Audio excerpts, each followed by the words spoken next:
Somewhere on the Eastern Front, the story goes, a German engineer cracked open his Panzer's engine compartment and bolted in a second engine, two Maybachs running simultaneously, twice the horsepower, and the Soviet T-34s, chasing him the fastest tank on the battlefield, never caught him. It's a story men repeat on forums, in comment sections, in YouTube videos, and it did not happen. But the reason it feels true, the reason men who know World War II history keep passing it on, is because every single element of the desperation behind it is documented. The fear is real. The speed gap is real. The improvisation is real. German panzer crews on the Eastern Front were genuinely outrun, outnumbered, and outproduced by Soviet T-34s, and they survived by doing things their engineers back in Germany said were impossible, just not that specific thing. What actually happened is stranger than the myth, and the men at the center of it deserve to have their real story told. The 23rd of June, 1941, the second day of Operation Barbarossa, the German invasion of the Soviet Union, German infantry advancing through Western Russia, encountered something none of them were trained to fight. A T-34 rolled out of a tree line, and the 37mm PaK-36 anti-tank gun opened fire. The round hit the T-34's sloped hull and bounced off. The gun crew fired again, and it bounced again. The gun crew had 6 rounds left and no retreat route, and the T-34 kept rolling. German soldiers at the time started calling the PaK-36 the Heeresanklaufgerät, the Army door knocker, because that's what shooting at a T-34 with it felt like, knocking on a door nobody was going to open. Alfred Jodl, chief of the OKW operations staff, wrote in his war diary that the T-34 was a new and unknown wonder weapon. Field Marshal Ewald von Kleist, commanding the 1st Panzer Group, called it the finest tank in the world. These weren't exaggerations, they were men watching their assumptions collapse in real time, and what stunned them wasn't just the armor, it was the speed. The T-34 ran a purpose-built diesel engine called the V234, 38.8 liters, 12 cylinders in a V configuration, 500 horsepower. The tank weighed 26 tons, which works out to a power-to-weight ratio of roughly 19 horsepower per ton and a cross-country speed of 25 to 31 kilometers per hour on broken ground, over fields and forest tracks and the black mud of Russian autumn. On a road, the T-34 reached 53 to 55 kilometers per hour. The Panzer III, the main German medium tank at the start of Barbarossa, ran a Maybach HL 120 TRM, 300 horsepower, from an 11.9-liter V12 gasoline engine and weighed roughly 22 tons. Cross-country speed was 15 kilometers per hour. On roads, 40. That gap of 10 to 16 kilometers per hour between the two tanks cross-country doesn't sound enormous on paper, but in a wheat field outside Mtsensk in October 1941, it was the difference between flanking and being flanked. The T-34 also had something German engineers hadn't fully reckoned with: ground pressure. Its wide tracks distributed the tank's weight at just 0.64 kilograms per square centimeter. German panzers, with narrower tracks designed for European roads, pressed down far harder. When the autumn rains turned Russian roads to the famous Rasputitsa, the mud season that turned the steppe into knee-deep soup, German tanks with their higher ground pressure sank while T-34s kept moving, because the Soviet engineers who designed the T-34 had built it for exactly this ground. Colonel Mikhail Katakov was 44 years old in October 1941, a stocky, blunt-spoken career soldier from a village in Moscow Oblast who had commanded tanks since 1932, including during the disastrous Soviet-Finnish War, where he came away with hard lessons about what got tank crews killed. On the 4th of October 1941, he was given command of the 4th Tank Brigade, positioned at the town of Mtsensk, about 145 kilometers south of Moscow. Guderian's 4th Panzer Division was coming up the Oral-Tula Highway and expected to cover the 35 kilometers to Mtsensk in a single day.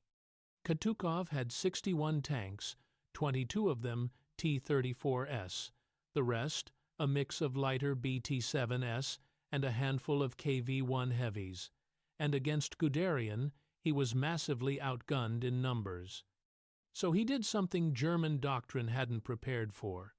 He hid the T-34s in the tree lines flanking the highway, let the German column advance into the killing ground, and then hit them from both sides simultaneously while the KV-1s blocked the road head-on. The Panzer IVs at the front of Guderian's column tried to knock out the KV-1s from the front, and Guderian himself later wrote that his short-barreled 75mm guns could only destroy a T-34 by hitting the engine from the rear. From the front, the T-34s and KV-1s were essentially immune to German tank guns at that stage of the war. The engagement that was supposed to last one day lasted 9. Guderian lost 133 tanks destroyed or damaged over those 9 days, and Mtsensk cost him a week he never got back on the road to Moscow. After that fight, Guderian sent a report up the chain of command that would echo through every German armor program for the next 3 years. Up to this time, we had enjoyed tank superiority, but from now on, the situation was reversed.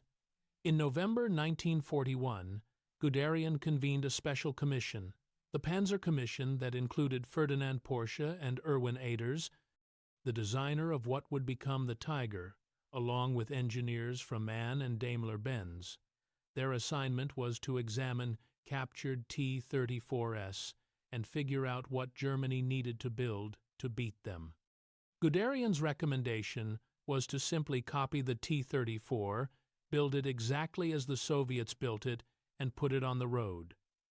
The engineers refused. They said German manufacturing couldn't replicate the Soviet diesel engine, that the V-2's aluminum construction and precise machining were outside German production norms for tanks at that point, that the angle of the T-34's armor was achievable but required changes to German production lines, and there was a more politically charged objection as well. Copying a Soviet design was simply unacceptable to the senior figures involved, because Germany was supposed to be beating Russia's technology, not imitating it. What came out of the commission instead was 2 programs running simultaneously. The first produced the Tiger I, a 5-7-ton heavyweight built around protection and gunpowder rather than speed or reliability. The second produced the Panther, a deliberate attempt to combine T-34 speed and sloped armor with German gun quality. Both designs were fundamentally shaped by that captured T-34. The Panther's sloped armor is direct evidence of it, but neither one matched what Guderian actually wanted. The Tiger I ran the Maybach HL 230P 45, a 700 horsepower 23, 1-liter V12 gasoline engine. Loaded into a 5-7-ton tank, that power-to-weight ratio comes out at roughly 12.3 horsepower per ton, with a road speed of 38 kilometers per hour and cross-country speed of around 20 inches good conditions. The Tiger I's range on internal fuel was 195 kilometers, roughly half the T-34's 300-kilometer range.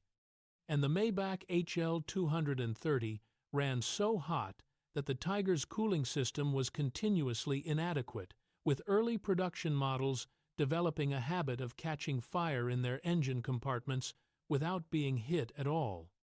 The Panther came closer, running the same HL-230 engine in a lighter 44, 8-ton hull. It reached 46 kilometers per hour on roads still 9 kilometers per hour slower than the T-34, but nearly competitive. Cross-country, the gap opened back up, and the Panther's early production models at Kursk in July 1943 were so mechanically troubled that a significant percentage broke down before the fighting began. The final drives, the gearboxes connecting the engine to the tracks, failed repeatedly, with captured German reports from Kursk describing Panthers stopping with transmission failures after fewer than 150 kilometers of operation. The actual engineering constraint that makes the second engine story physically impossible, not just unlikely, comes down to the dimensions of the Maybach HL-230 itself. The engine measured roughly 1 meter wide, 1.19 meters tall, and 1.31 meters long, and weighed 1,200 kilograms. It already filled its engine compartment so tightly that mechanics doing routine maintenance had to work through small hatches by feel as much as sight. The Tiger Eye Information Center documentation is explicit on this point. It was impossible to install a physically larger, more powerful motor. A second engine would have required, at minimum, a transfer case or generator system to merge the power output of both engines into the drivetrain. Months of engineering and specialized parts, along with doubled cooling capacity in a system that was already running. Dangerously hot on a single engine, doubled fuel consumption, cutting an already short combat range to under 100 kilometers, and an additional 2,000 to 3,000 kilograms of weight onto final drives that were already failing every 150 kilometers under the existing load. Dual-engine tanks did exist in World War II, but all of them were factory-engineered designs built from the ground up around their dual power plants. The American M5 Stuart light tank paired two Cadillac V8 engines through individual hydromatic automatic transmissions, joined at a transfer case, a purpose-built solution that Cadillac took months to develop. The Chrysler, a 57 multibank, used in early Shermans, bolted 5 automobile inline-6 engines together into one power plant, required 9 months of factory development to make functional, and was retired as fast as possible because maintaining 5 separate carburetors in a tank was a logistical nightmare. Porsche's Tiger prototype, the VK45.01P, used 2 gasoline V10S driving electric generators in a petro-electric hybrid configuration, and proved so unreliable that 91 of its hulls were converted into Ferdinand tank destroyers with the twin engines ripped out entirely. Nobody with a wrench and a field workshop did any of this, because the physics didn't change just because the Eastern Front demanded it. What German crews actually did, and this is where the story gets genuinely extraordinary, was adapt in every way that the laws of physics and wartime supply lines permitted. The first major field modification to spread across the Eastern Front emerged in the winter of 1941 to 1942, which hit temperatures approaching -40 degrees Celsius in some sectors. At those temperatures, the Maybach's petroleum-based lubricating oil thickened to something close to grease, and starting a cold engine required either a preheating system, which most Panzers didn't have in adequate form at that point, or running the engine for hours each night to keep it warm, burning fuel the supply lines could barely deliver. Panzer crews in the 6th Panzer Division, reduced to 5 operational tanks and sitting 9 miles from Moscow in December 1941, developed a method of pumping warm coolant from a running engine through hoses to warm a frozen engine's block before attempting to start it. No manual described this procedure. The men devised it because the alternative was watching their machines become immovable metal boxes in a Soviet winter. Czech-built Panzer 35T tanks, serving with the 6th Panzer Division, suffered even worse. Their pneumatic gearshift systems froze entirely at Russian winter temperatures, rendering the transmission inoperable. Mechanics field-modified the pneumatic lines where they could, but the Panzer 35 was eventually withdrawn from combat, largely because its design had been built for Central European winters and nothing colder. The improvised armor story is just as well documented and ultimately became a formal headache for German high command. By 1943, crews across multiple panzer units had begun welding spare track links to the exterior of their tanks, particularly on the hull front and sides, and not always German track links. Either captured T-34 track sections appeared on German Panthers and Panzer IVs, bolted directly to the steel hull with field welding equipment. One documented Panther had 48 extra track links attached across its hull, the idea being to add standoff protection against Soviet anti-tank rifles and close-range shaped charge rounds. The practice spread so fast that by September 1944, the Nachrichtenblatt der Panzertruppen, the official armor newsletter, published a prohibition against improvised armor attachments. The official objection was technically correct. Spare track links weren't made from armor-grade steel, and the added weight stressed already strained final drives. The unofficial reason was that nobody at OKH could figure out how to stop the crews from doing it anyway, so they at least wanted it on record that they'd told them not to. Armored skirts Schürzen went through a similar trajectory, except in reverse. Germany developed and officially issued 5mm steel side skirts beginning in May 1943, designed to trigger Soviet 14.5mm anti-tank rifle rounds before they reached the main hull armor. Crews complained immediately that the skirts caught on vegetation and fell off when driving through forests, and by the time German manufacturing was struggling to produce enough of them, frontline units had often already torn them off their tanks or replaced them with wire mesh, which worked better against shaped charge rounds and didn't snag in brush. The wire mesh solution emerged entirely from field improvisers, not from Waffenamt engineers in Berlin. Dr. Franz Bake was 44 years old in February 1944, a trained dentist from Franken who had been commanding armor since the Anschluss in 1938.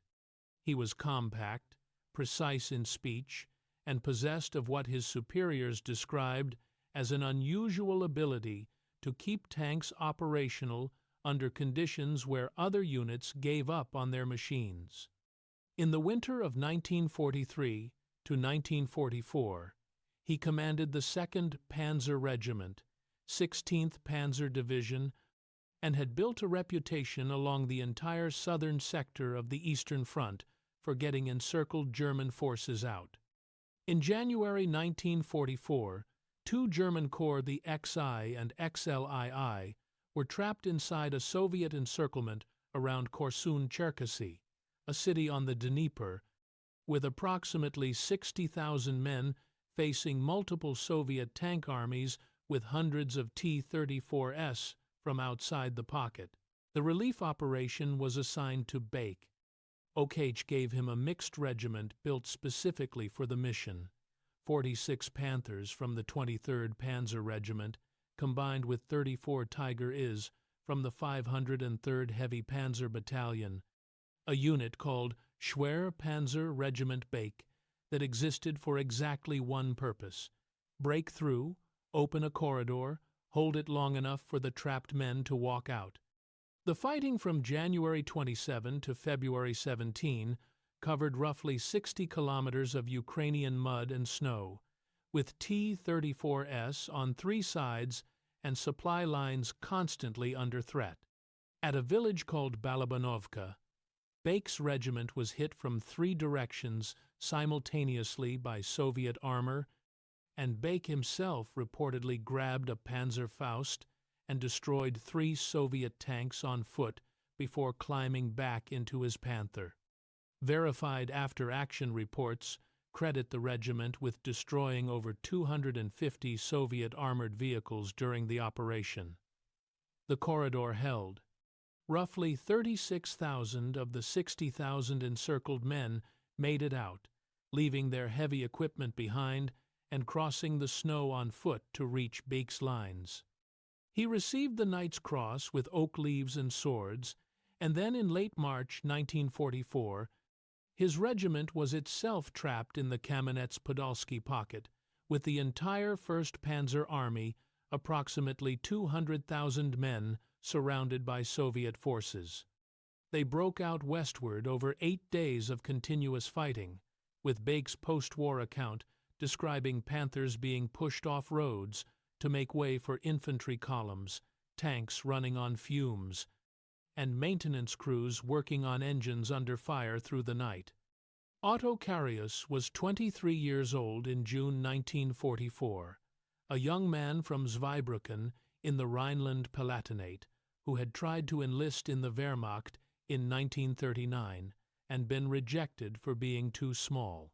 He talked his way in eventually, trained as a tank gunner, and by the summer of 1944 was a company commander in the 502nd Heavy Panzer Battalion on the northern sector of the Eastern Front near Daugavpils, Latvia. What set Karius apart from other Tiger commanders wasn't a spectacular individual action, though he had several of those. It was maintenance. In a battalion where mechanical breakdowns were constant, with the final drives alone requiring replacement every 150 kilometers under combat conditions, Karius's company had the lowest breakdown rate. He enforced a maintenance routine that other crews considered excessive, checking track tension after every significant movement, cleaning the running gear of mud before it dried and locked the suspension, inspecting the engine, cooling fans by hand before engine startup. In his post-war memoir, Tigers in the Mud, he was direct about what this meant. The crew that respects its machine outlives the crew that doesn't. Near Daugavpils, on the night of July 22 to 23, 1944, Karius and one other Tiger, the crew of his gunner Kirscher, found themselves in the dark, facing a column of Soviet tanks that had broken through German lines. The after-action report credited the 2 Tigers with destroying 23 Soviet tanks in that engagement, including IS-2 heavy tanks with 122 mm guns that could penetrate the Tigers' frontal armor at combat ranges. The tactic Karius used was one he had developed himself over 2 years of combat, keeping the strongest frontal armor toward the threat at all times while buying time to identify shots. 6 days later, he ambushed another Soviet column with 6 Tigers in prepared positions at a crossroads near Malinava, with 28 Soviet tanks destroyed in that engagement by Karius's documentation, though he was himself wounded and evacuated before the fighting ended.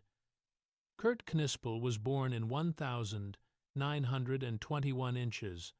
Salisfeld, a small town in what is now the Czech Republic, into a German-speaking family, and before the war he completed an apprenticeship in an automobile factory in Troppau, actual hands-on mechanical training, with engines, transmissions, and metalworking. When he was drafted into the 29th Panzer Regiment in 1940, he already understood, at a working level, exactly what was happening inside the machine he was supposed to crew. He served as loader, then gunner, then commander, across essentially every major German tank type: Panzer III, Panzer IV, Tiger I, Panther, Tiger II, a breadth of experience that was unusual to the point of being nearly unique among tank crewmen of any nation in the war. His battalion commander, Alfred Rubbel, cautioned after the war that the 29th Panzer Regiment did not use to count destroyed tanks or ascribe them to an individual gunner, which means the figure most often cited for Knispel's kills, somewhere between 160 and 168 confirmed, should be understood as an estimate assembled after the fact rather than a running tally kept in the field. What his service record does document clearly is a kill at 3,000 meters against a T-34 inches, a period when German gunnery doctrine considered 1,500 meters a long-range shot, along with consistent citations from his unit commanders, noting that his tanks required fewer maintenance interventions than other vehicles under the same operational stress.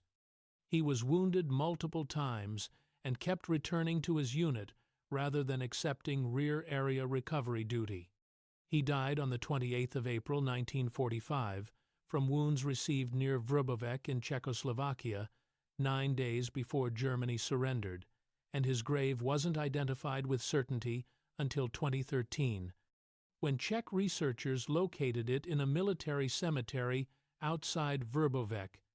The story of what Alfred Becker actually built may be the most extraordinary field engineering achievement of any panzer mechanic in the war, and it is almost entirely absent from popular accounts. Becker was a German engineer who had studied mechanical engineering formally and was serving as an artillery officer in France in 1940. After the fall of France, he was placed in charge of vehicle recovery and repair for German forces in the occupied Western territories, where he had access to enormous stockpiles of captured French military equipment, Lorraine carrier chassis, Renault UE supply tractors, Hotchkiss light tanks, and a practical problem. The panzer divisions operating near Leningrad needed self-propelled guns that Germany's factories couldn't produce fast enough. Becker's solution was to mount German artillery on captured French chassis.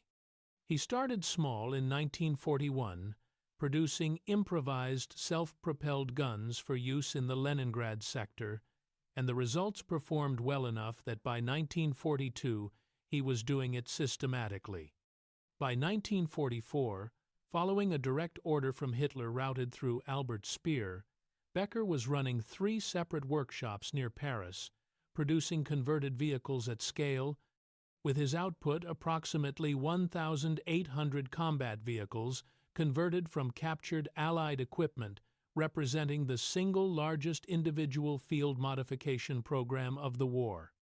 Among his most significant contributions, his independently developed flak panzer prototypes, removing the turret from a Panzer IV and mounting a 4-barreled 20 mm anti-aircraft cannon in an open-topped fighting compartment, directly influenced what eventually went into factory production as the Wirbelwind.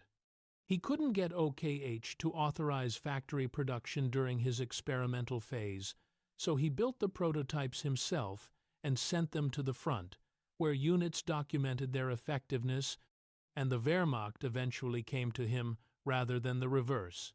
The gap between the T-34 and every German panzer never closed. The Panzer III was outrun, the Tiger I was outrun worse, the Panther came close on roads and fell behind cross-country and then broke down, and by 1944, with the T-3485, running an upgunned 85 mm cannon and improved armor. German tactical advantages in gun quality and crew training were shrinking, even as the production numbers were becoming insurmountable.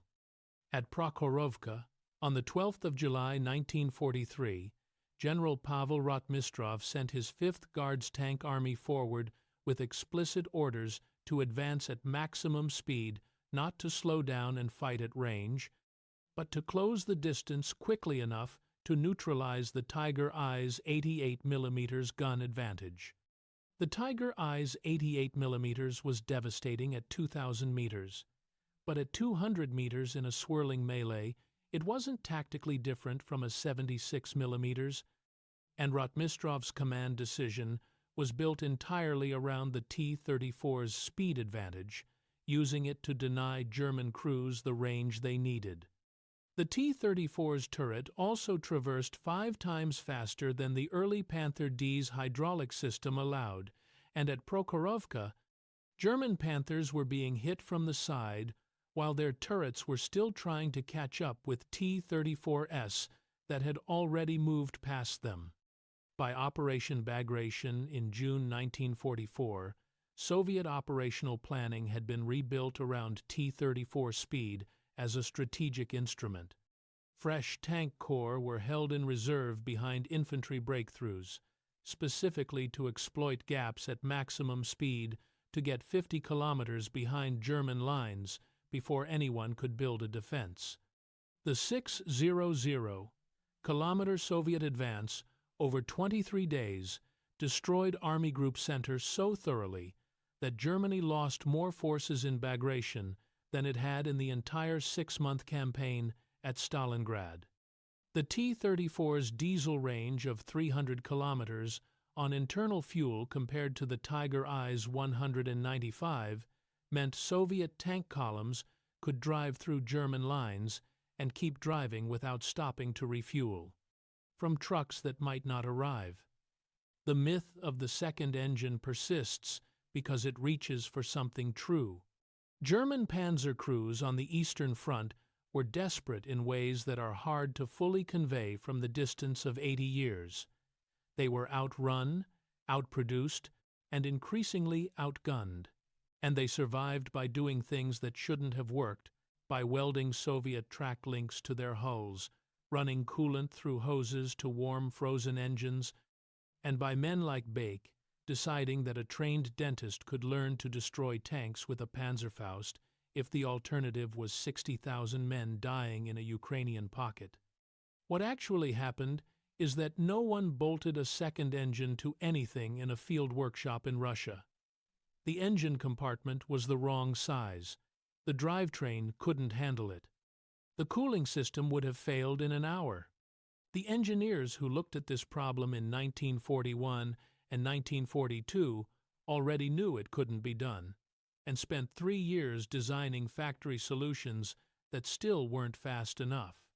What happened instead is that Otto Carius checked his track tension every night, Franz Bake turned his tank into the incoming fire, Kurt Knispel hit a T-34 at 3 kilometers, and then went back to checking his engine cooling fans before the next morning's start, and Alfred Becker looked at a warehouse full of captured French chassis and figured out what they could become. They survived not because they doubled the power of their machines, but because they understood their machines completely, every bolt, every failure mode, every degree of temperature that separated a working engine from a frozen one in a field where T-34s were still moving. Franz Bake survived the war.